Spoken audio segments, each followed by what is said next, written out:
پروردگار بحروں بر، پروردگار بحروں بر۔ اعوذ باللہ من الشیطان الرجیم، بسم اللہ الرحمن الرحیم۔ ان اللہ وملائکتہ یصلون علی النبی یا ایہا الذین آمنوا صلوا علیہ وسلموا تسلیما۔ اللہم صل علی سیدنا و نبینا و شفیعنا و مولانا محمد وعلی آل محمد وبارک وسلم۔ محترم خواتین و حضرات، السلام علیکم۔ پیام صبح کے ساتھ ایک بار پھر حاضر میں ہوں آپ کا میزبان انیق احمد۔ خواتین و حضرات، پیر، منگل، بدھ اور جمعرات، ان 4 دنوں میں ہم اور آپ جانتے ہیں کہ ہم زحمت دیتے ہیں اپنے ملک کے جید علماء کو اور ان سے قرآن کریم کی مختلف آیات کے تعلق سے سیکھتے ہیں کہ قرآن کریم کی ان آیات میں ہمارے لیے اللہ نے کیا پیغام رکھا ہے۔ اپنے علماء کے جتنے شکر گزار ہو جائیں کم ہے کہ قرآن کریم کا علم وہ ہم تک منتقل کرتے ہیں، ہمیں بتاتے ہیں، سمجھاتے ہیں کہ یہ جو ہدایت ہے، یہ جو روشنی ہے، یا زمین والوں سے اللہ کا آخری کلام وہ ہم سے کیا مخاطبت کرتا ہے۔ آج ہم ایک بڑی آیت ہے، آیت تو ایک ہی ہے لیکن ایک طویل آیت ہے، سورہ ابراہیم آیت نمبر 22۔ اس پر انشاءاللہ بات کروائیں گے اپنے عہد کے ایک جید عالم دین سے، ایک مفسر قرآن سے، کہ اللہ تعالیٰ یہ سورہ ابراہیم کی آیت نمبر 22 میں کیا فرما رہا ہے۔ اب یہ جب فیصلہ دیا جا چکا ہوگا تو شیطان کہے گا، اب شیطان کا مکالمہ اللہ قرآن کریم میں بیان کر رہا ہے۔ اب جب فیصلہ ہو چکا ہے، کہ دوزخیوں کا فیصلہ ہو چکا ہے، جنتیوں کا فیصلہ ہو گیا کہ اللہ کیا یہ فرما رہا ہے، دوزخی دوزخ میں چلے گئے اور جنتی جنت میں آ گئے، تو شیطان یہ کہے گا کہ حقیقت یہ ہے کہ اللہ نے جو تم سے وعدے کیے تھے نا وہ سب سچے تھے، اور میں نے جتنے وعدے کیے تھے ان میں سے کوئی بھی پورا نہیں کر سکا۔ شیطان برات کا اعلان کر رہا ہے، کیا؟ سوال کی شکل میں رکھیں گے۔ شیطان کہہ رہا ہے میرا تم پہ کوئی زور تھا ہی نہیں، میں نے اس کے سوا کچھ نہیں کہا کہ اپنے راستے کی طرف چھوڑو، اس راستے کو، رحمانی راستے کو، اس طرف آ جاؤ، یعنی شیطانی راستے کی طرف آ جاؤ۔ اور تم نے کیا کیا؟ تم نے میری دعوت پر لبیک کہا۔ شیطان تو صرف اپنی طرف بلاتا ہے، باقی کام تو ہم خود ہی کرتے ہیں۔ کیا ایسی بات ہے؟ یہ بھی ہم سوال کی شکل میں رکھیں گے۔ اب شیطان کہہ رہا ہے، قیامت کے روز کہہ رہا ہے، علل اعلان کہہ رہا ہے۔ کن سے کہہ رہا ہے؟ کیا دوزخیوں سے کہہ رہا ہے؟ ہم پوچھیں گے اپنے مہمان سے، کیا کہتا ہے شیطان کہ اب تم مجھ پر ملامت نہ کرو، تم مجھ پر ملامت نہ کرو، اپنے آپ ہی پر کرو۔ یہاں نہ میں تمہاری داد رسی کر سکتا ہوں، تمہاری کوئی مدد نہیں کر سکتا، اور نہ تم بھی میری مدد نہیں کر سکتے۔ اس سے پہلے تم نے مجھے خدائی میں شریک کر رکھا تھا۔ اللہ اکبر، اللہ اکبر، کہ جب ہم رحمانی پیغام کو چھوڑ کر شیطانی کام کرتے ہیں تو کیا ہم شیطان کو اللہ کا شریک بنا دیتے ہیں؟ نعوذ باللہ، نعوذ باللہ۔ یہ بھی ہم ایک سوال رکھیں گے۔ شیطان کہہ رہا ہے کہ میں اب بری الذمہ ہوں، ایسے ظالموں کے لیے تو دردناک سزا یقینی ہے۔ کون سے ظالم؟ جو اللہ کے نافرمان ہیں۔ خواتین و حضرات، سوالات، اب اتنی بڑی آیت، اس میں بہت سارے سوالات اٹھیں گے، خدا کرے کہ ہم کسی حد تک احاطہ کر سکیں۔ تشریف فرما ہے لاہور میں استاد الاساتذہ محترم ڈاکٹر محمد حماد لکھوی صاحب۔ ڈاکٹر صاحب، آپ کا بڑا ممنون، بڑا شکر گزار، آپ تشریف لائے۔ خواتین و حضرات، پنجاب یونیورسٹی میں آپ پڑھاتے ہیں، ڈین ہیں، ہمارے ملک کے ممتاز عالم دین محترم ڈاکٹر محمد حماد لکھوی صاحب، جن سے آج ہم سیکھیں گے۔ ڈاکٹر صاحب کو خوش آمدید کہتے ہوئے پروگرام کا آغاز اللہ تعالیٰ کے بابرکت نام سے سورہ ابراہیم اور آیت نمبر 22۔ اعوذ باللہ من الشیطان الرجیم، بسم اللہ الرحمن الرحیم۔ وقال الشیطان لما قضی الامر ان اللہ وعدکم وعد الحق ووعدتکم فأخلفتکم وما كان لي عليكم من سلطان إلا أن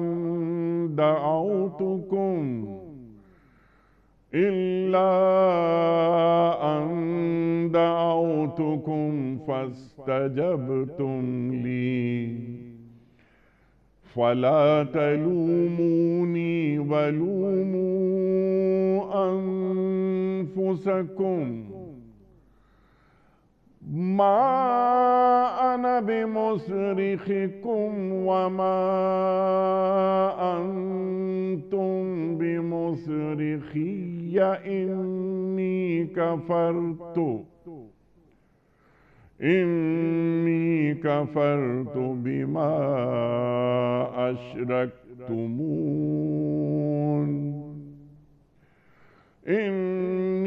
كفرت بما أشركتمون من قبل إن الظالمين لهم عذاب أليم۔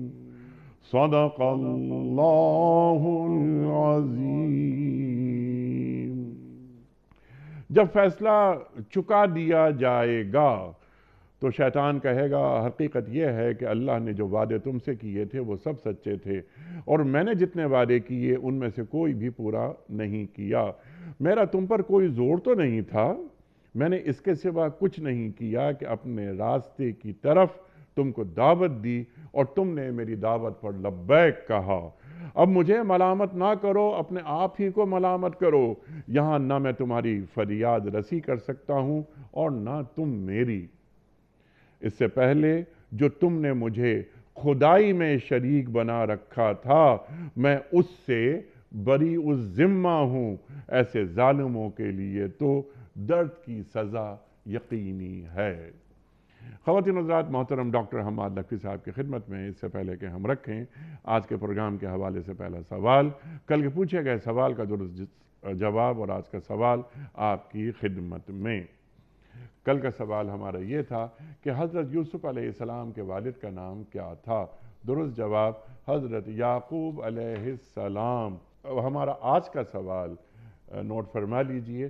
جنگ فجار کا سلسلہ ختم ہونے کے بعد ایک معاہدہ ہوا، اس معاہدے کا نام کیا تھا؟ حلف الفضول یا میثاق فجار یا صلح حدیبیہ؟ جو درست جواب آپ سمجھتے ہوں روانہ فرمائیے۔ ہمارے فون نمبرز ہیں 0092213452709۔ ہمارا دوسرا فون نمبر ہے 009221343000980۔ ہمارا ای میل ایڈریس ps@duniatv.tv، ہمارا SMS کا نمبر 3031 اور ہمارا واٹس ایپ کا نمبر ہے 00923258250194۔ ڈاکٹر صاحب ارشاد فرمائیے، یہ سورہ ابراہیم آیت نمبر 22 اللہ کیا فرما رہا ہے، اس کا پس منظر کیا ہے، اور یہ کس دن کا مکالمہ ہے شیطان کا؟ ارشاد۔ بسم اللہ الرحمن الرحیم۔ دیکھیں سورہ ابراہیم میں یہ وہ جگہ ہے، یہ وہ مقام ہے۔ بنیادی طور پر تو سورہ ابراہیم میں دو اہم مضامین ہیں، یا یوں کہہ لیجئے دو قسم کے مضامین ہیں۔ ایک تو وحدت انبیاء کا ذکر ہے کہ تمام انبیاء کی دعوت جو تھی وہ ایک ہی تھی اور دعوت توحید تھی، یہ بہت نمایاں مضمون ہے۔ اور دوسرا نمایاں مضمون یہ ہے کہ اس دعوت توحید کے نتیجے میں دو قسم کے رویے پیدا ہوتے ہیں۔ ان دونوں قسم کے جو رویے ہیں ان کا انجام مختلف ہے، اور جو نیکی کے راستے پر چلتے ہیں ان کا انجام جو ہے وہ جنت ہے، اللہ کے انعامات ہیں، اور جو لوگ نیکی کے راستے پر نہیں چلتے اور شیطان کی بندگی کرتے ہیں ان کا انجام جو ہے وہ انتہائی بھیانک اور خوفناک ہے۔ اسی سلسلے میں اللہ کریم نے اس حصے میں یہ جو آیت نمبر 18 سے لے کر آیت نمبر 37 تک کا جو حصہ ہے، اس میں ایک مثال بھی بیان کی آیت نمبر 18 میں کہ ان کے کافروں کے اعمال جو ہیں وہ راکھ کی طرح ہیں، اور بالکل ایسے وہ قیامت والے دن جو ہیں وہ راکھ بنا کر جیسے اڑا دیے جائیں گے، ان کے پاس کچھ بھی نہیں ہوگا۔ اسی طرح سے بعض مقامات پر اللہ کریم نے حبام منثورہ، یعنی جیسے یہ گرد و غبار بنا کے اڑا دیا جانا، اس کی مثال بھی دی ہے۔ گویا کہ کافروں کے کیے ہوئے جو اعمال ہیں وہ دنیا میں تو ان کو فائدہ دے سکتے ہیں، اخروی اعتبار سے ان کی کوئی حیثیت نہیں ہے اور ان کو کوئی فائدہ نہیں ہوگا۔ تو اس میں پھر آگے جہنم کا ذکر ہے۔ ظاہر ہے جو کفر کا رویہ ڈیولپ ہوتا ہے توحید کی دعوت کے مقابلے میں، اس کے نتیجے میں پھر جہنم کی سزا ہے جو اللہ کریم نے قرآن حکیم میں بار بار بیان فرمائی ہے۔ اس میں اس آیت سے پہلے، آیت نمبر 22 سے پہلے ان جہنمیوں کا آپس میں مکالمہ ہے، اور جہنمیوں میں سے بھی جو لوگ ایک تابع اور ایک متبوع، کچھ لوگ وہ جو سردار قسم کے لوگ ہیں اور کچھ وہ لوگ جو عوام الناس جو پیچھے چلنے والے ہیں، تو جو پیچھے چلنے والے ہیں وہ اپنے بڑوں کو جب جہنم میں دیکھیں گے تو وہ ان سے کہیں گے کہ تم لوگوں نے ہمیں گمراہ کیا ہے، اور اثر جو گمراہی ہے ہماری گمراہی کی وجہ تم لوگ بنے ہو، لہٰذا یہ گویا تمہیں سزا ملنی چاہیے تھی، اور یہ ہماری سزا کے بھی مستحق اصل میں تم ہو۔ تو وہ آگے سے کہیں گے کہ ہم نے کون سا تمہیں مجبور کیا تھا، اور یہاں ہم چاہے صبر کریں اور چاہے یہاں جزا فضا کریں، شور مچائیں، سب برابر ہے۔ یہ وہاں گویا اللہ کریم نے یہاں منظرنامہ بیان فرمایا ہے جہنم کا۔ اس کے فوراً بعد یہاں شیطان کا تذکرہ ہے۔ تو اس کا مطلب یہ ہے کہ یہ شیطان بھی اسی، یعنی یہ جو خطاب شیطان کا ہے، جو تقریر ہے اس کی، یہ بھی جہنم کے اندر جہنمیوں کو ہی کہہ رہا ہوگا، اور یہ اس وقت کا لما قضی الامر جو ہے یہ بھی بتا رہا ہے کہ جب جنت جہنم کا فیصلہ ہو چکا ہوگا، کیونکہ لما قضی الامر کے الفاظ حدیث کے اندر بھی آئے ہیں، اور یہ اسی صورت کے لیے ہیں جب یہ پورا سسٹم اور نظام مکمل ہو جائے گا۔ اللہ تعالیٰ نے امتحان کے لیے جو کارخانہ قدرت بنایا موت حیات کا، اس کے بعد پھر برزخ ہے، برزخ کے بعد پھر حشر ہے، اور حشر کے بعد پھر جب جنت دوزخ کا فیصلہ ہو جائے گا، جنتی جنت میں چلے جائیں گے، جہنمی جہنم میں چلے جائیں گے، سسٹم گویا مکمل ہو جائے گا۔ اس وقت کے کچھ حالات احادیث کے اندر جنتیوں کے بھی آئے ہیں، اور اس وقت کے حالات جہنمیوں کے بھی آئے ہیں۔ یہ اسی موقع کی بات ہے کہ جب بڑے اور چھوٹے جہنمی، یعنی سردار، حاکم اور محکوم جہنمی، وہ آپس میں مکالمہ کر رہے ہوں گے، تو اسی موقع پر شیطان کی یہ تقریر موجود ہے کہ یہ تقریر کیوں کرے گا۔ امام قرطبی علیہ الرحمہ نے امام حسن کا ایک قول نقل کیا ہے کہ وہ کہتے ہیں کہ یہ اس وقت باقاعدہ یہ وہاں آگ کا کوئی چبوترا بنا ہوا ہوگا، آگ کا کوئی ممبر بنا ہوگا، تو اسی میں آگ میں جلتے ہوئے یہ وہاں کھڑا ہو کے یہ تقریر کرے گا۔ اس موقع پر ایک بات جو امام قرطبی نے مسند دارمی اور طبرانی کی معجم کبیر کے حوالے سے ایک روایت لکھی ہے، عبداللہ بن مبارک کی کتاب الزہد کے اندر بھی موجود ہے، کہ وہ کہتے ہیں کہ، اور اس کا تعلق یعنی جہاں حدیث شفاعت ہے، نبی پاک صلی اللہ علیہ وسلم کی شفاعت کا ذکر ہے، اسی میں ایک ذکر ہے شیطان کی گفتگو کا۔ تو غالباً یہی وہ گفتگو ہے جو شیطان کرے گا، کہ اس میں یہ ہے کہ نبی کریم صلی اللہ علیہ وسلم نے فرمایا کہ حضرت عیسیٰ علیہ السلام کے پاس لوگ جب جائیں گے، یا حضرت عیسیٰ علیہ السلام لوگوں کی رہنمائی کریں گے کہ تم اپنی شفاعت کے لیے نبی کریم صلی اللہ علیہ وسلم کے پاس چلے جاؤ، تو لوگ میرے پاس آ جائیں گے اور میں ان کی شفاعت کروں گا، اور اس شفاعت کی برکت سے اللہ تعالیٰ ایک ایسی خوشبو پیدا کرے گا جیسی خوشبو جو ہے اس سے پہلے کبھی کسی نے نہیں سونگھی ہوگی۔ اور اس وقت جو ہے وہ اس کا، یعنی نبی کریم صلی اللہ علیہ وسلم نے اس کی ڈسکرپشن یہ بھی دی کہ خوشبو بھی پھیل جائے گی، ماحول بھی ایسا ہو جائے گا، اور میرے ناخنوں سے لے کر سر تک جو ہے وہ نور ہی نور ہوگا، اور لوگ اس کو محسوس کر رہے ہوں گے۔ جب یہ کیفیت ہوگی اور اللہ تعالیٰ میری شفاعت بھی قبول فرما لیں گے، تو جو جہنمی ہیں وہ جائیں گے شیطان کے پاس، اور وہ سمجھیں گے کہ اب اس ماحول میں کہ جب لوگوں کی شفاعت ہوئی ہے اور جنتیوں کو فائدہ ہوا ہے، تو ہم جاتے ہیں، کافر جو ہیں وہ جا کے شیطان کی سفارش کروانے کے لیے اس کے پاس جائیں گے، اور وہاں جا کے یہ امام قرطبی نے ایک روایت لکھی ہے کہ وہاں جا کے شیطان کے پاس یہ درخواست کریں گے کہ تم بھی ہماری سفارش کرو۔ اس موقع پر وہ یہ کہے گا کہ میں سفارش تمہاری کیا کروں کہ دنیا میں اللہ نے جتنے وعدے تم سے کیے تھے وہ تو سارے پورے ہوئے، اور اللہ کے وعدے تو سچے ہیں، اللہ سے سچا کس کا وعدہ ہے؟ تو میں نے جو دنیا میں تمہارے ساتھ وعدے کیے تھے وہ بھی سارے میرے خلاف ہی کیے ہیں، میں نے تو کوئی وعدہ پورا کیا ہی نہیں، اور میں تو دھوکہ ہی دیتا رہا۔ گویا اس بات کا اعتراف کرے گا جس مقصد پر اور جس مشن پر وہ دنیا میں لگا رہا اور انسانوں کو گمراہ کرنے کے، جس کو سورہ نساء کے اندر فرمایا یعدہم ویمنیہم، کہ یہ لوگوں کو وعدے دلاتا ہے اور ان کو تمنائیں دلاتا ہے، آرزوئیں دلاتا ہے، ان کو امید دلاتا ہے، اور وما یعد الشیطان الا غرورا، اور جو بھی یہ وعدہ دلاتا ہے اصل میں وہ دھوکہ ہوتا ہے۔ اس کا یہ اعتراف کرے گا کہ میں نے تو دنیا میں تمہیں ہر قدم پہ دھوکہ دیا، اور پھر ساتھ یہ بری ذمہ ہونے کی بات کرے گا کہ میں نے کون سا تمہیں مجبور کیا تھا، میرے اوپر، میرے پاس سلطان من سلطان، کہ میرے پاس سلطان کہتے ہیں کہ کوئی کسی قسم کا غلبہ ہونا، سلطان غلبے کو کہتے ہیں، کہ میں نے کون سا مجبور کیا تھا تمہیں کسی غلبے کے ذریعے، میں نے کوئی ڈنڈے کے زور پہ تھوڑی تمہیں منوایا تھا کہ تم میری بندگی کرو، میرے پیچھے چلو، اور میں نے تو صرف ایک دعوت دی تھی اور ایک تمہارے سامنے ایک بات رکھی تھی، اور تم نے اس ساری فاستجبتم لی، اور تم سب نے میری بات قبول کر لی۔ اب اپنے آپ کو تم ملامت کرو، مجھے ملامت نہ کرو۔ یہ اس موقع کی تقریر ہے ابلیس کی، شیطان کی، جو اللہ کریم فرما رہا ہے، اور اس موقع پر پھر وہ یہ بھی کہے گا کہ آج یہ جو فریاد رسی کروانے میرے پاس آئے ہو، تو نہ میں تمہاری فریاد رسی کر سکتا ہوں، نہ تم میری فریاد رسی کر سکتے ہو، کیونکہ تم اپنی سزا بھگت رہے ہو، میں اپنی سزا بھگت رہا ہوں۔ اور ان سزا بھگتتے ہوئے یہ جو مصرخی ہے، اس میں صرخ کا معنی ہوتا ہے چیخنا، اور اصل میں جو چیخا جاتا ہے کسی کے سامنے فریاد کرنے کے لیے، اس کے لیے یہ صرخ استعمال ہوتا تھا، یہ مادہ استعمال ہوتا ہے، اور بعد میں یہ استعمال ہونے لگا اس فریاد کا جواب دینے کے اعتبار سے۔ گویا اب جو تم چیخ رہے ہو تو میں تمہاری کو مدد نہیں کر سکتا، تمہاری فریاد رسی نہیں کر سکتا، اور میں اگر چیخوں تو تم میری فریاد رسی نہیں کر سکتے۔ اور وہاں وہ اس بات سے بھی برات کا اعلان کرے گا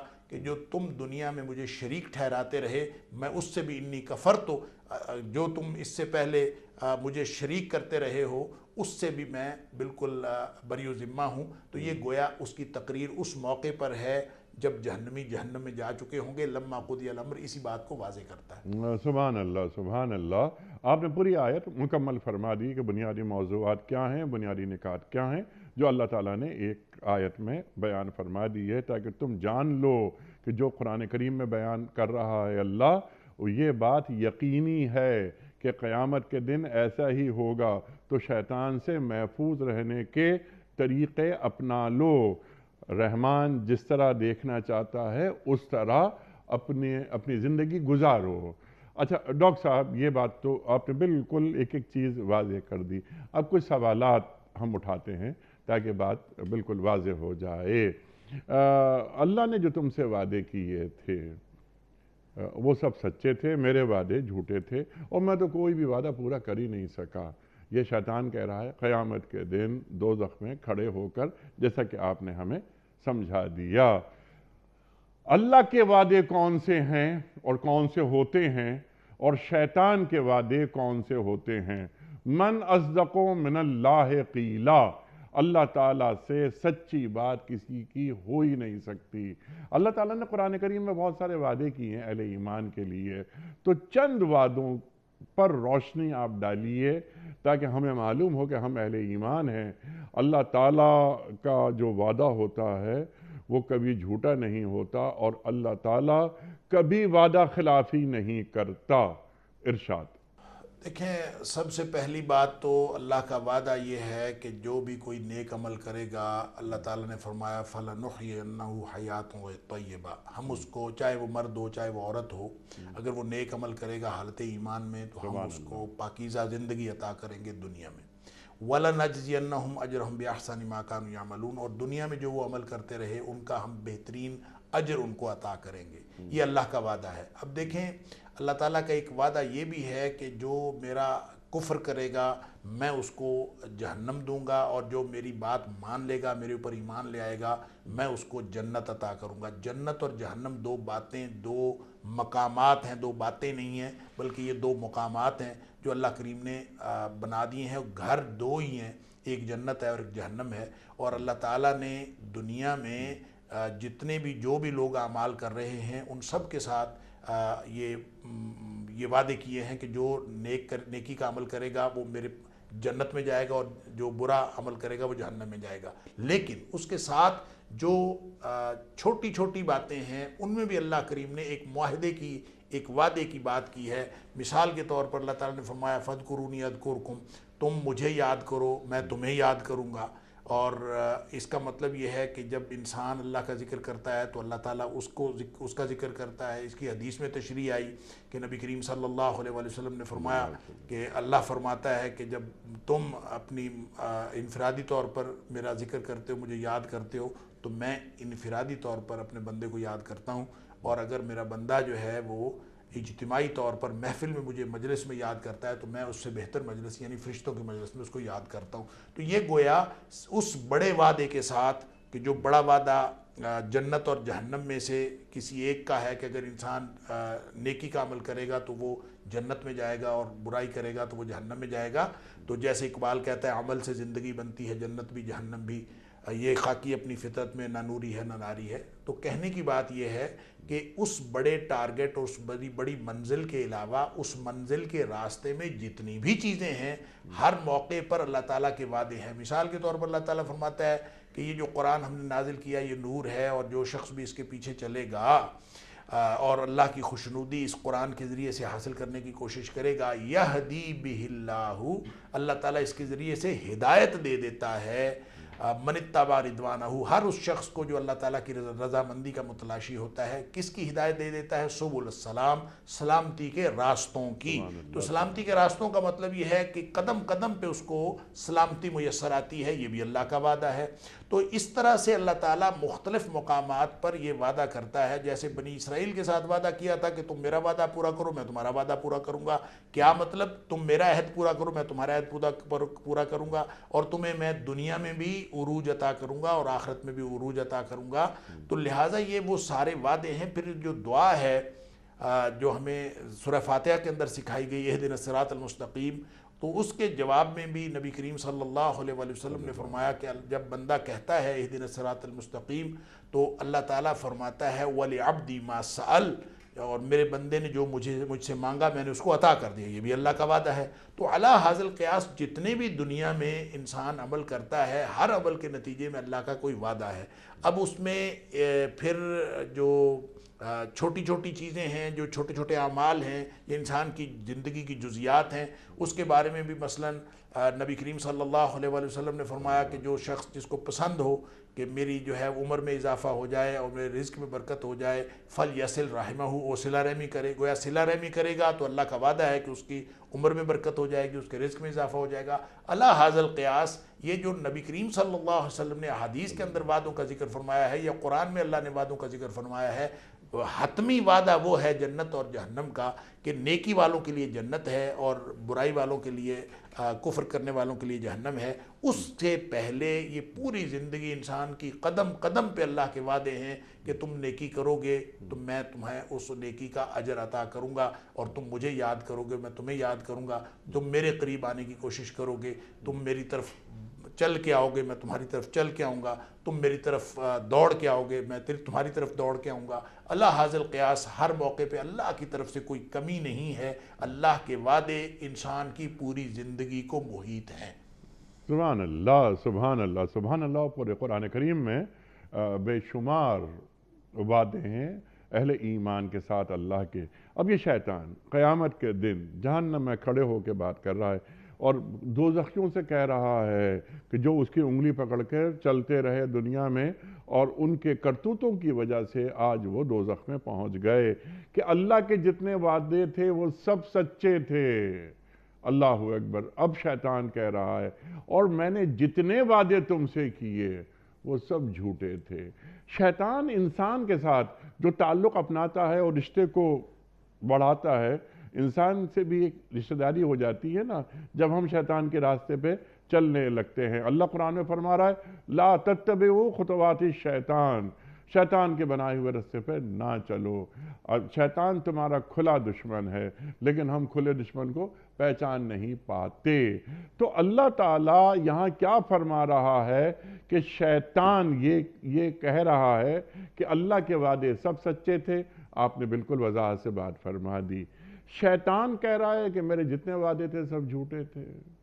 شیطان انسان کو کون کون سے بہلاوے دیتا ہے، کون کون سے خواب دکھاتا ہے، کون کون سے وعدے کرتا ہے، جو آج وہ قبول کر رہا ہے، اعتراف جرم کر رہا ہے کہ جتنے میرے وعدے تھے وہ سب جھوٹے تھے۔ ارشاد۔ دیکھیں، انسان اس دنیا میں امتحان کے لیے آیا ہے، اور اس امتحان کے چیلنج کو سب سے مشکل بنانے والا شیطان ہی ہے۔ اور شیطان نے ابتدائی آفرینش اللہ سے یہ جب مہلت مانگی تھی کہ تو مجھے مہلت دے دے، تو اللہ تعالیٰ نے مہلت تو دے دی، تو اس نے صرف مہلت ہی مانگی تھی اور کچھ نہیں مانگا تھا۔ تو اللہ تعالیٰ نے مہلت کے ساتھ ساتھ اس کو اور بہت ساری طاقتیں عطا کر دیں۔ مثلاً یہ نظر نہیں آتا، یہ بھی اس کو طاقت مل گئی۔ مثلاً یہ وہاں داخل ہو جاتا ہے جہاں ہوا داخل ہو جاتی ہے، یہ انسان کے خون میں گردش کرنے لگتا ہے، یہ انسان کے اندر بھی گھس جاتا ہے، اور ان الشیطان یجری من الانسان مجرى الدم، اور یہ اتنی ساری پاور عطا ہو گئی، اور اس ساری طاقت کے ساتھ پھر اللہ تعالیٰ نے فرمایا کہ تو اپنے گھوڑے دوڑا لے، اور اس کے لیے جتنے پیادے اور سوار ہو سکتے ہیں تم سب کو لے لے، ساری دنیا میں جتنے تیرے پاس معاونین ہو سکتے ہیں سب کو تم اپنے معاون کر لو، لیکن اس کے باوجود میرے بندوں کے اوپر تیرا کوئی ان عبادی لیس لک علیہم سلطان، میرے بندوں کے اوپر تیرا کوئی زور نہیں چلے گا۔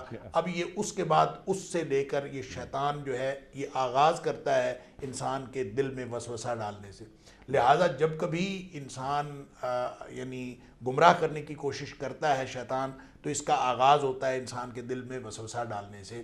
اور نبی کریم صلی اللہ علیہ وآلہ وسلم نے فرمایا بعض اوقات تو یہ سادہ سا سوال انسان کے دل میں کرتا ہے، اور سوال یہ ڈالتا ہے کہ تمہیں کس نے پیدا کیا ہے؟ آدمی کہتا ہے مجھے اللہ نے پیدا کیا ہے، یعنی اندر ہی اندر سوال جواب ہو رہے ہوتے ہیں۔ ساری کائنات کو کس نے پیدا کیا؟ اللہ نے پیدا کیا۔ تو پھر یہ ایک سوال ڈالتا ہے اللہ کو کس نے پیدا کیا؟ تو نبی کریم صلی اللہ علیہ وآلہ وسلم نے فرمایا جب تمہارے ذہن میں یہ سوال آئے تو سمجھ لیجئے کہ یہ شیطان ہے جو تمہارے اوپر حملہ آور ہونے کی کوشش کر رہا ہے۔ پھر اللہ تعالیٰ نے یہ بھی فرمایا الذی یوسوس فی صدور الناس، یہ خناس ہے، اور خناس کا معنی ہوتا ہے چھپ چھپ کے دوبارہ حملہ آور ہونے والا، اور یہ ظاہر ہے پیچھے ہٹتا ہے پھر حملہ آور ہوتا ہے۔ انسان اعوذ پڑھتا ہے تو یہ پیچھے ہٹ جاتا ہے، اذان کی آواز سنتا ہے پیچھے ہٹ جاتا ہے، نیکی دیکھتا ہے پیچھے ہٹ جاتا ہے، انسان بسم اللہ پڑھتا ہے شیطان پیچھے ہٹ جاتا ہے، تھوڑی دیر بعد جب اس کی تاثیر ختم ہوتی ہے پھر آ جاتا ہے۔ گویا ایک مسلسل جنگ ہے، اور اس جنگ میں شیطان اس کو یعدہم ویمنیہم، یعنی اس کو وعدے بھی دلاتا ہے اور تمنائیں بھی پیدا کرتا ہے، اور اس کو دنیا کی زندگی خوشنما بنا کے دکھاتا ہے۔ اور پھر اس کو جو قرآن نے کہا کہ لا تتبعوا خطوات الشیطان، کہ شیطان کے قدموں کی پیروی نہ کریں، یہ برائی کو نیکی بنا کے دکھاتا ہے، اور اس کو اس ایسے یعنی انسان کو پتہ چل جائے کہ میں گمراہی کی طرف جا رہا ہوں یا شیطان کی پرستش کی طرف جا رہا ہوں، تو انسان جو ہے وہ اپنے آپ کو قدم وہیں روک لے۔ لیکن یہ شیطان جو ہے اس کو یہ چونکہ خناس ہے اور چھپ چھپ کے حملہ آور ہوتا ہے، تو اس کی سب سے بڑا ہتھیار اس کا یہ ہوتا ہے کہ یہ لوگوں کو ایک ایسے سٹیپ کی طرف دعوت دیتا ہے، ایک ایسے قدم کی طرف دعوت دیتا ہے جس قدم کو لوگ زیادہ برا نہیں سمجھ رہے ہوتے۔ سب سے بڑا خطرناک ہتھیار اس کا یہی ہے، اور آدمی اس میں کہتا ہے کہ اس میں کیا حرج ہے، اور یہ کہہ کے آدمی اس کا ارتکاب کر لیتا ہے کہ اس میں تو کوئی حرج نہیں ہے۔ پھر اگلے مرحلے پہ یہ اگلا سٹیپ دکھاتا ہے، پھر اس سے اگلے مرحلے پہ اگلا سٹیپ دکھاتا ہے، یوں کر کے یہ انسان کو گمراہی کی طرف لے کے جاتا ہے، اور انسانوں کو اس طرح بھی وعدے دلاتا ہے اور تمنائیں کہ ابھی عمر بڑی پڑی ہے، میں کر لوں گا، میں اپنے معاملات سیدھے کر لوں گا، میرے پاس سارے معاملات ہیں۔ اس طرح کر کے انسان کو شیطان گمراہ کرتا رہتا ہے، اور میں جو انسان کی جو مہلت ملی ہوئی ہے اللہ تعالیٰ کی طرف سے، اس مہلت سے فائدہ نہ اٹھانے کے لیے جو سب سے بڑا انیشیٹو دیتا ہے وہ اصل میں شیطان ہی دیتا ہے۔ انسان کو غفلت میں ڈالتے رہنا، انسان کو سلاتے رہنا، اس کو عمل سے پیچھے رکھنا، یہ اصل میں اس کے اور عمل سے پیچھے رہنے کو اپنی کامیابی قرار دینا یہ شیطان کا حربہ ہے. جیسے نبی کریم صلی اللہ علیہ وسلم نے فرمایا کہ جو شخص فجر کے وقت نہیں اٹھتا سویا رہتا ہے تو اس کے کان میں شیطان پیشاب کر جاتا ہے, گویا اس کے اوپر گویا ایک مہر لگ جاتی ہے اور وہ اس کو سونے میں اور زیادہ مزہ آتا ہے. اسی طرح جو شخص جو گھر میں داخل ہوتے وقت بسم اللہ نہیں پڑھتا یا وہ دعا جو نبی کریم صلی اللہ علیہ وسلم نے بتائی وہ نہیں پڑھتا, شیطان اس کے ساتھ گھر میں داخل ہو جاتا ہے. یعنی باہر کا شیطان وہ ساتھ داخل ہو جاتا ہے, گھر کے اندر معاملات خراب کرتا ہے. باہر جب انسان نکلتا ہے, نکلتے وقت انسان بسم اللہ نہیں پڑھتا تو شیطان اس کے ساتھ ہی نکلتا ہے اور نکل کے اور باہر کے شیطان جو ہیں وہ بھی اس کے آ کے اس کو نقصان پہنچاتے ہیں. اور نبی کریم صلی اللہ علیہ وسلم نے بتایا کہ جب انسان گھر سے نکلتے وقت بسم اللہ توکلت علی اللہ پڑھ کے نکلتا ہے تو باہر ایک شیطان کھڑا ہوتا ہے جو اس کا انتظار کر رہا ہوتا ہے کہ میں نے اس کو نقصان پہنچانا ہے, اور جو اندر کا شیطان جو اس کا قرین ہے اس کے ساتھ نکلتا ہے. تو یہ اس کو بتاتا ہے کہ نہیں ابھی تو اس نے دعا پڑھ لی ہے, میری طاقت بھی زائل ہو گئی ہے اور تو اس پر کیا حملہ کرے گا اور کیا کرے گا. تو اس کا مطلب یہ ہے کہ ایک مکمل مستقل جنگ ہے جو شیطان اپنے وسوسوں کے ذریعے سے اور سٹیپ بائی سٹیپ انسان کو گمراہ کرنے کے ذریعے سے کہ ابھی کوئی مسئلہ نہیں ہے, دنیا میں کامیابیاں تمہیں ملیں گی, اور دنیا کی کامیابیوں کو خوشنما بنا کے دکھا کے انسان کو اللہ کی طرف سے گمراہ کرتا ہے. یہ سب سے بڑا دھوکہ ہے جس کو قرآن نے کہا وما یعدہم الا غرورا, یا وما یعدہم الشیطان الا غرورا. شیطان جو بھی وعدے دلاتا ہے وہ سارے کے سارے دھوکہ ہوتے ہیں. جیسے سراب ہوتا ہے کہ انسان اس کی طرف چلتا ہے تو اصل میں وہ حقیقت کچھ نہیں ہوتی. اللہ اکبر, اللہ اکبر. ڈاکٹر صاحب سبحان اللہ سبحان اللہ. اچھا, اب جدید دور یا ہر دور میں شیطان کی چالیں تبدیل ہوتی رہتی ہیں, تو آج کا جو طریقہ واردات ہے آج کے شیطان کا, مثال کے طور پر کہ یہ سود لے لو, کوئی مسئلہ نہیں, یہ سود وہ سود ہے ہی نہیں جو قرن اولیٰ میں ہوتا تھا. زمانے بدلتے ہیں تو معنی بدل جاتے ہیں. یہ شیطان ایک خیال ڈالتا ہے, ایک عورت اہل ایمان ایک مومنہ گھر میں ہے, ارے تم گھر میں بیٹھی ہوئی ہو, باہر جاؤ, اتنی لکھی پڑھی ہو, باہر جاؤ. گھر میں ایک تنخواہ آتی ہے تمہارے میاں کی, 2 تنخواہیں آئیں تو گھر کی معیشت کتنی مضبوط ہو جائے, ارے یہ کیا کر رہی ہو, وغیرہ وغیرہ وغیرہ. تم پردے میں ہو, یہ تمہیں اللہ تعالیٰ نے کتنا حسین اور جمیل بنایا ہے اور تم پردے میں بیٹھتی ہو. تم باہر نکلو, شیطانی وسوسے جو آپ نے فرمایا. آج کے دور میں شیطان کا جو طریقہ واردات ہے وہ کیا ہے ڈاکٹر صاحب, ذرا ہمیں تعلیم کیجئے, پھر ہم آپ سے پوچھیں گے کہ اپنے شیطان کو مسلمان کیسے کیا جاتا ہے. دیکھیں, اللہ کریم نے شیطان کی بات من شر الوسواس الخناس جو فرمایا ہے نا, یہ اس کی جو خصوصیت بتائی کہ اس سے میں اللہ کی پناہ میں آتا ہوں, من شر الوسواس الخناس. اس کا مطلب ہے ایک تو وسوسے ڈالتا ہے اور وسوسے, اور دوسرا یہ کہ چھپ چھپ کے بار بار حملہ آور ہوتا ہے. اس کا مطلب یہ ہے کہ انسان کی زندگی کے جو بھی امور ہوتے ہیں ان کے بارے میں یہ اس کو ڈراوا دیتا ہے کہ تم ناکام ہو جاؤ گے, تمہاری زندگی برباد ہو جائے گی اگر تم یہ کام نہیں کرو گے. اور اس سے اس کو جیسے حکمرانوں کو یا عوام الناس میں سے جو لوگ بااثر ہوتے ہیں ان کو کہنا کہ اگر تم یہ والا اقدام نہیں کرو گے تو تمہاری معیشت بگڑ جائے گی, تم پتھر کے دور میں چلے جاؤ گے, تمہارے یہ فلاں حالات ہو جائیں گے, اگر تم جیسے آپ نے سود کا ذکر کیا سود نہیں لوگے تو پھر آپ کی تو یہ ڈیفالٹر ہو جائے گا ملک اور اس کے پلے کچھ نہیں رہے گا.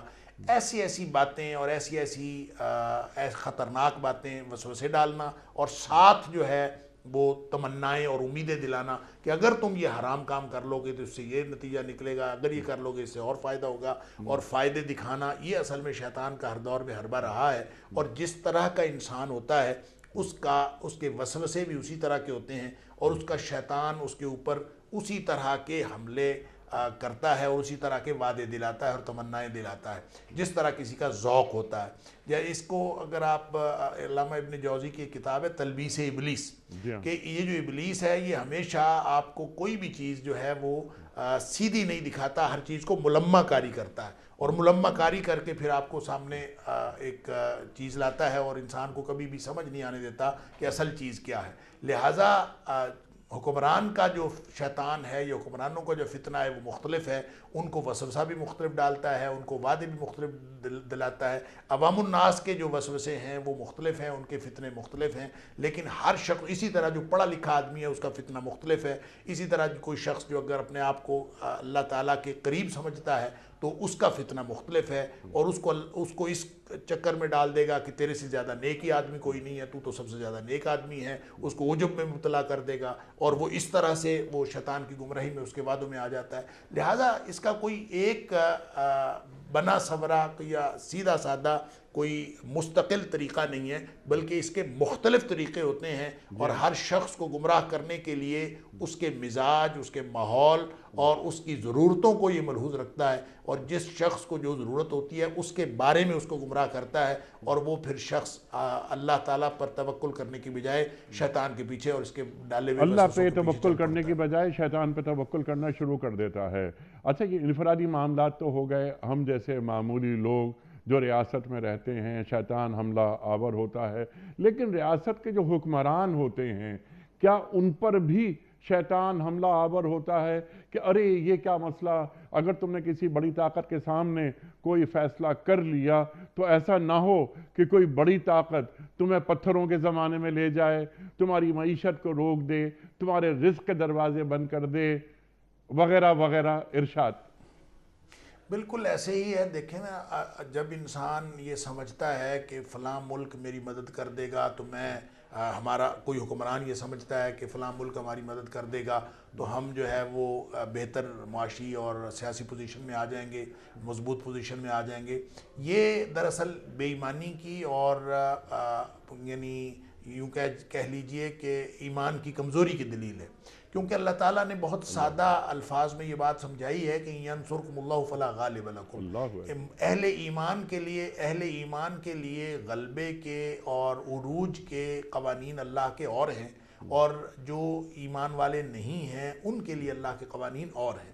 اللہ تعالیٰ نے کچھ جنرل رولز بنائے ہوئے ہیں کہ جو کوئی بھی نیکی کرتا ہے اور جو کوئی بھی ان رولز کو اپناتا ہے وہ عروج حاصل کرتا چلا جاتا ہے، اور وہ رولز جو ہیں جیسے فرمایا ما ینفع الناس فیمکث فی الارض، جو بھی لوگوں کے لیے نفع رسانی کا کام کرتا ہے اللہ تعالیٰ اس کو زمین میں قرار عطا فرماتا ہے۔ یہ جنرل رولز ہیں، ان سے فائدہ کافر بھی اٹھاتے ہیں، ان سے فائدہ مسلمان بھی اٹھاتے ہیں، لیکن اہل ایمان کو کامیابی کے لیے اللہ تعالیٰ نے صرف ایک ہی رول رکھا ہے، ایک ہی قانون رکھا ہے، اور وہ یہ ہے کہ اگر وہ اللہ کے ساتھ وفاداری کریں گے اور وہ اس کیے ہوئے وعدے پر پورا اتریں گے جو انہوں نے وعدہ کیا اللہ اور اس کے رسول صلی اللہ علیہ وسلم کے ساتھ کہ ہم اپنی زندگی آپ کے سامنے سبمٹ کرتے ہیں، اور اس کے مطابق اگر وہ زندگی گزاریں گے تو پھر ان کو کامیابی ملے گی۔ گویا واحد ان کی کامیابی کا، اہل ایمان کی کامیابی کا واحد ذریعہ اللہ کی مدد ہوتی ہے، باقی سارے اسباب اس کے مطابق ہوتے چلے جاتے ہیں، لیکن اللہ فرماتا ہے ینصرکم اللہ فلا غالب لکم،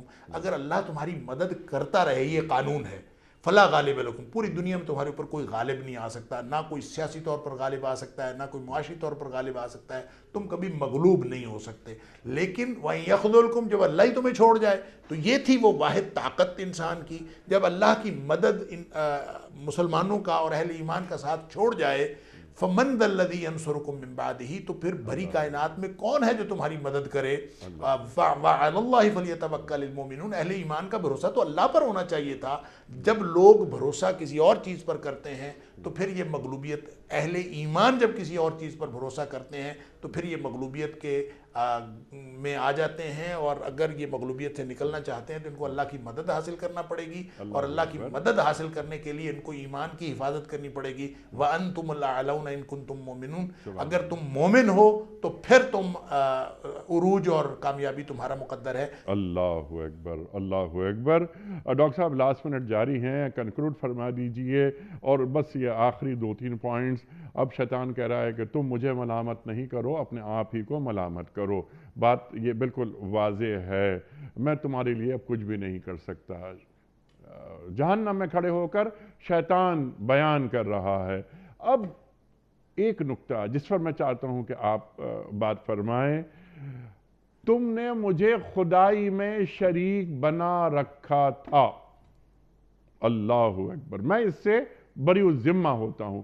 اب وہ جہنم میں کھڑے ہو کر بری الذمہ ہو رہا ہے اور اپنی برات کا اعلان کر رہا ہے۔ جب ہم رحمان کی فرما برداری سے ہٹتے ہیں اور شیطانی راستوں پر چلتے ہیں تو کیا ہم شرک کے مرتکب ہوتے ہیں؟ دیکھیں بالکل ایسا ہی ہے۔ دیکھیں یہ کلمہ تو اللہ تعالیٰ نے شیطان سے کہلوایا ہے یا شیطان کہے گا، اور اللہ تعالیٰ نے اس کو قرآن میں بیان کیا ہے۔ اس لیے بعض مفسرین کا خیال یہ ہے کہ شیطان جو اس نے جو یہ کہا انی کفرتو ما اشرکتمونی من قبل، جو اس سے پہلے تم مجھے شریک کرتے رہے ہو میں اس سے بری و ذمہ ہوں، تو بعض لوگوں تک کا تو خیال ہے کہ یہ شیطان کا کہنا ہے، اور شیطان کی بندگی تو ویسے ہوتی نہیں ہے، اور شیطان کی بندگی کوئی نہیں کرتا۔ جو اللہ کی بندگی نہیں بھی کرتے وہ شیطان کی بندگی نہیں کرتے۔ اور دنیا میں شاید اب تو خیر ایسے لوگ پیدا ہو گئے، ایسے طبقے جو ڈائریکٹ شیطان کی بندگی بھی کرتے ہیں، اور وہ اس شیطان کے یعنی ڈیول ورشپ کرنے والے جو ہیں اب تو پیدا ہو گئے ہیں دنیا میں، اللہ تعالیٰ معاف فرمائے۔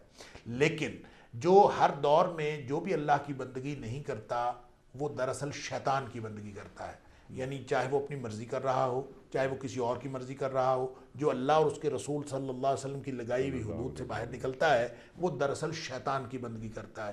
اس کی مثال ایک تو وہ ہے کہ اللہ تعالیٰ فرماتا ہے وَلَا تَتَّبِعُوا خُطُوَاتِ الشَّيْطَانِ، جب تم شیطان کے پیچھے چلتے ہو تو یہ دراصل اللہ کی بندگی، یا ایھا الذین آمنوا ادخلوا فی السلم کافہ، اے ایمان کا دعویٰ کرنے والوں سارے اسلام میں پورے کے پورے داخل ہو جاؤ۔ وَلَا تَتَّبِعُوا خُطُوَاتِ الشَّيْطَانِ، جو اسلام کی بات نہیں مانتا ہے وہ دراصل شیطان کی بات مانتا ہے۔ لہٰذا یہ جو مقابلہ ہے یہ اسلام اور شیطان کا ہے۔ اگر آپ اسلام کی بات نہیں مانتے تو اس کا مطلب شیطان کی بات مانتے ہو۔ لہٰذا عملاً یہ ہو سکتا ہے کہ آپ کسی وقت کے بڑے کی بات مان رہے ہوں، آپ کسی شخصیت کے پیچھے چلے ہوئے ہوں، آپ کسی نظریے کے پیچھے چلے ہوئے ہوں، دراصل وہ جس کے پیچھے بھی آپ چلتے ہیں وہ شیطان کی بندگی ہے اور اللہ تعالیٰ کے ساتھ شرک ہے۔ جیسے نبی کریم صلی اللہ علیہ وسلم سے پوچھا گیا کہ اتخذوا احبارهم ورهبانهم اربابا من دون اللہ، کہ لوگوں نے عیسائیوں کی بات ہو رہی تھی کہ انہوں نے اپنے علماء کو اور اپنے درویشوں کو رب بنا لیا اللہ کو چھوڑ کر۔ تو اس پر عدی بن حاتم نے پوچھا تھا، جو اس وقت تک عیسائی تھے اور بعد میں مسلمان ہو گئے رضی اللہ تعالیٰ عنہ، انہوں نے پوچھا کہ ہم لوگ اپنے علماء اور درویشوں کی بندگی تو نہیں کرتے؟ تو نبی کریم صلی اللہ علیہ وسلم نے اس کی وضاحت فرمائی تھی جو ترمذی شریف کے اندر موجود ہے، کہ آپ نے فرمایا تھا کہ اصل میں ان علماء اور درویشوں نے اللہ کے حلال کردہ چیزوں کو حرام ٹھہرایا اور اللہ کی حرام کردہ چیزوں کو حلال ٹھہرایا، اور لوگوں نے وَاتَّبَعُوهُمْ، لوگوں نے ان کی پیروی کی، جو انہوں نے فتویٰ دیا ان کی بات مان لی۔ ذَلِكَ عِبَادَتُهُمْ إِيَّاهُمْ، یہ ان کی عبادت کرنے کے مترادف ہے۔ تو اس کا مطلب یہ ہوا کہ جو لوگ اللہ کو چھوڑ کر چاہے اپنے بڑوں کی بات مانتے ہیں، کسی کی بات بھی مانتے ہیں جس میں اللہ اور اس کے رسول صلی اللہ علیہ وسلم کی نافرمانی ہو رہی ہو، تو وہ دراصل شیطان کی بندگی کے مترادف ہے۔ اسی طرح سے جو اللہ تعالیٰ نے فرمایا أَرَأَيْتَ مَنِ اتَّخَذَ إِلَٰهَهُ هَوَاهُ، کیا تو نے ایسے شخص کو دیکھا جو اپنے نفس کو معبود بنائے ہوئے ہے؟ تو گویا جو نفس کو معبود بنائے ہوئے وہ بھی دراصل شیطان کی بندگی کرتا ہے۔ تو اس اعتبار سے جو اللہ تعالیٰ نے فرمایا فَاعْبُدُوا اللَّهَ وَاجْتَنِبُوا الطَّاغُوتَ، اللہ کی بندگی کرو اور طاغوت سے بچو۔ اس کا مطلب یہ ہوا کہ جو اللہ کی بندگی نہیں کرتا وہ دراصل غیر اللہ کی بندگی کرتا ہے، اور جو غیر اللہ کی بندگی کرتا ہے وہ دراصل شیطان کی بندگی کرتا ہے۔ سبحان اللہ، سبحان اللہ۔ ڈاکٹر صاحب لاسٹ منٹ میں نے ایک سوال رکھا تھا درمیان میں کہ اپنے شیطان کو مسلمان کیسے کیا جاتا ہے؟ دیکھیں یہ تو نبی کریم صلی اللہ علیہ وآلہ وسلم نے جب فرمایا کہ ہر شخص کے ساتھ ایک شیطان پیدا ہوتا ہے اور وہ شیطان جو ہے وہ اس کو گمراہ کرنے کی کوشش کرتا رہتا ہے ساری زندگی، تو لوگوں نے پوچھا کہ اللہ کے رسول صلی اللہ علیہ وسلم آپ کے ساتھ بھی شیطان پیدا ہوا ہے؟ آپ نے فرمایا ہاں میرے ساتھ بھی پیدا ہوا ہے، لیکن میں نے اس کو مسلمان کر لیا۔ جی ہاں۔ اب اللہ کے رسول صلی اللہ علیہ وسلم نے تو مسلمان کر لیا، ہم اس کو مکمل مسلمان نہیں کر سکتے۔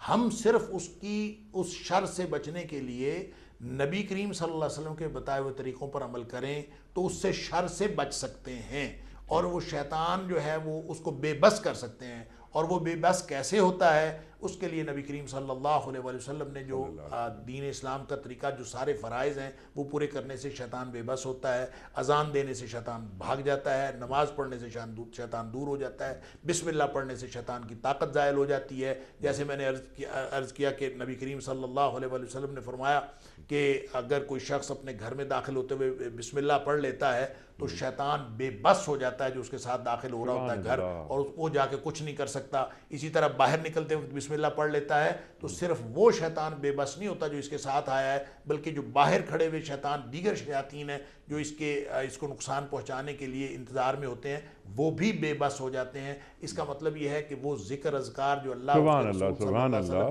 شیطان کو بے بس کرنا یہ ہے ہمارا اصل کام، کہ شیطان ہم پر حاوی نہ ہو پائے، ہمارا سلطان نہ بن جائے. ڈاکٹر صاحب میں بڑا ممنون، بڑا شکر گزار آپ کا کہ آپ تشریف لائے اور سورہ ابراہیم کے آیت نمبر 22 پر آپ نے تفصیلی گفتگو عطا فرمائی. اللہ تعالی ہمارے علماء کو سلامت رکھے. وقت ختم ہوا ہمارے آج کے پروگرام کا. بہت ساری باتیں مزید ہو سکتی ہیں، بہت سارے نکات سامنے آئے، لیکن ڈاکٹر حماد لکھوی صاحب نے بہت اہم نکات کو بہت تفصیلی انداز میں بیان فرما دیا. وقت مکمل ہوا. کوئز. کل کا سوال ہمارا یہ تھا کہ حضرت یوسف علیہ السلام کے والد کا نام کیا تھا؟ درست جواب حضرت یعقوب علیہ السلام. آج کا سوال نوٹ فرما لیجئے. جنگ فجار کا سلسلہ ختم ہونے کے بعد ایک معاہدہ ہوا، اس معاہدے کا نام کیا تھا؟ حلف الفضول یا میثاق فجار یا صلح حدیبیہ؟ جو درست جواب آپ سمجھتے ہوں روانہ فرمائیے. ہمارے فون نمبرز ہیں 0092213452709. ہمارا دوسرا فون نمبر ہے 009221343000980. ہمارا ای میل ایڈریس ps@dunyatv.tv. ہمارا SMS کا نمبر 3031 اور ہمارا واٹس ایپ کا نمبر ہے 00923258250194. وقت قرآن دازی کا. کراچی میں کوئی مہمان نہیں، یہ خوشگوار فریضہ انشاءاللہ میں ادا کروں گا، اور میں نے یہ فریضہ ادا کر دیا. اور یہ ہیں رضیہ نسرین لاہور سے. رضیہ نسرین لاہور سے. محترمہ رضیہ صاحبہ، آپ کی خدمت میں دنیا ٹی وی کی جانب سے دینی کتب پر مشتمل گفٹ ہیمپر آپ کے گھر بذریعہ کوریئر روانہ کیا جا رہا ہے. آپ کو بہت بہت مبارک ہو. پیام صبح کا اختتام ہوتا ہے روزانہ ایک قول پر، اور وہ قول ہوتا ہے صاحب نہج البلاغہ امیر المومنین حضرت علی مرتضیٰ کرم اللہ وجہہ کا. آپ فرماتے ہیں کمزوروں پر رحم کرنے سے رحمت نازل ہوتی ہے. سبحان اللہ سبحان اللہ. کمزوروں پر رحم کرنے سے رحمت نازل ہوتی ہے. اپنے میزبان انیق احمد کو کل تک کے لیے اجازت دیجیے. خدا حافظ. پروردگار بحروں پر